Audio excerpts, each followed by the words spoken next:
Punjabi film industry की तारीख में एक नई कामयाबी। दिलजीत सिंह और हानिया आमिर की नई फिल्म सरदार जी 3 ने रिलीज के चंद दिनों में ही बैनुल अक़वामी सतह पर धूम मचा दी।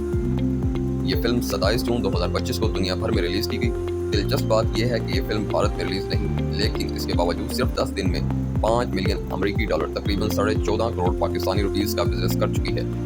फिल्म की खास बात यह है कि इसमें दिलजीत सिंह के साथ पाकिस्तानी अदाकारा हानिया आमिर ने मरकजी किरदार अदा किया है।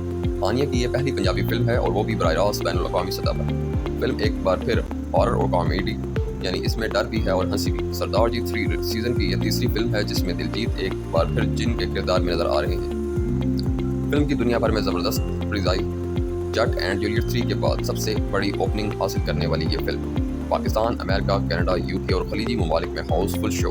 भारत की रिलीज पहलगाम हमले के बाद पैदा होने वाली सियासी कशीदगी की वजह से रोक दी गई। भारतीय सेंसर बोर्ड ने फिल्म की मंजूरी नहीं दी और फिल्म का ट्रेलर भी भारत में ब्लॉक कर दिया गया। भारत की फिल्म एसोसिएशन ने पाकिस्तानी अदाकारों के साथ काम करने पर तनकीद की और दिलजीत पर भी दबाव डाला गया।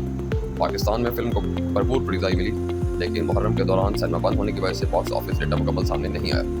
तमाम शो मुकम्मल तौर पर बुक हो चुके थे, जो फिल्म की मकबूलियत का सबूत है। अगर यही रफ्तार जारी रही तो सरदार जी 3 मुमकिन तौर पर पंजाबी सिनेमा की सबसे ज़्यादा कमाने वाली बैनुल अक़वामी फिल्म बन सकती है। अगर आपको ये वीडियो पसंद आई हो तो प्लीज़ वीडियो को लाइक करें, चैनल को सब्सक्राइब करें और कमेंट्स में अपनी कीमती राय का इज़हार करें और बेल आइकन को प्रेस करें ताकि आने वाली मज़ीद न्यू अपडेट आप तक पहुँचे।